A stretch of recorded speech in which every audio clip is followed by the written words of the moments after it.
রাজধানীর অভিজাত হোটেলে অনুষ্ঠিত হলো ওয়ার্ল্ড কমিউনিকেশন পারফরমেন্স অ্যাওয়ার্ড 2024 প্রদান ও সাংস্কৃতিক অনুষ্ঠান। শুক্রবার সন্ধ্যায় অ্যাওয়ার্ড প্রদান অনুষ্ঠানে প্রধান অতিথি হিসেবে উপস্থিত ছিলেন সঙ্গীতশিল্পী রুনা লায়লা। এছাড়া উপস্থিত ছিলেন অফিসার্স ক্লাবের ভাইস চেয়ারম্যান এম.এ. রাজেক, সঙ্গীতশিল্পী ফেরদৌস ওয়াহিদ সহ অনেকে।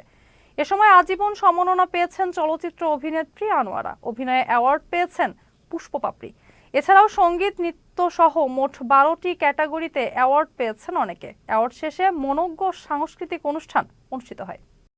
আপনারা আমার জন্য দোয়া করবেন, আমার জন্য শুধু দোয়া করবেন, আর কিছুই চাই না। আমি অনেক অনেক খুশি হয়েছি, আপনারা ভালো থাকবেন, এটাই আমি চাই।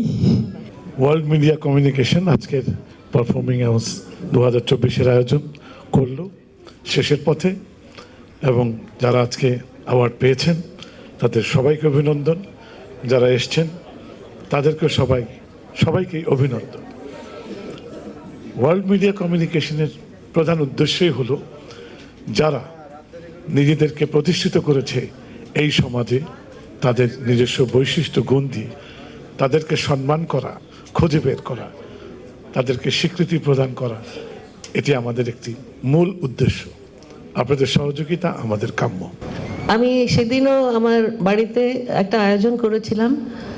এই সময়কার যারা শিল্পীরা আছেন, ছেলেরা মেয়েরা, তাদেরকে আমি বাড়িতে দাওয়াত করেছিলাম এবং আমি এত এনজয় করেছি ওদের কোম্পানি যে আমার মনে হচ্ছিল যে এটা শেষ না হয়। মানে সবার সাথে মিলে ওরা তো আমার হয়তো নাতির বয়সী, নাতনির বয়সী, কিন্তু এত সুন্দরভাবে মিলেমিশে আমরা গান করলাম, খাওয়া দাওয়া করলাম। তো আমি মনে করি যে এই প্রজন্মের শিল্পীদেরকে যদি আমরা সাপোর্ট করি, যারা আমরা সিনিয়র, আমাদের এক্সপিরিয়েন্সগুলো ওদেরকে বলতে পারি বা ওরা আমাদের কাছ থেকে কিছু টিপস নিতে চায়, অবশ্যই আমি সবসময় বলি ওদেরকে যে আমি সবসময় তোমাদের জন্য আছি।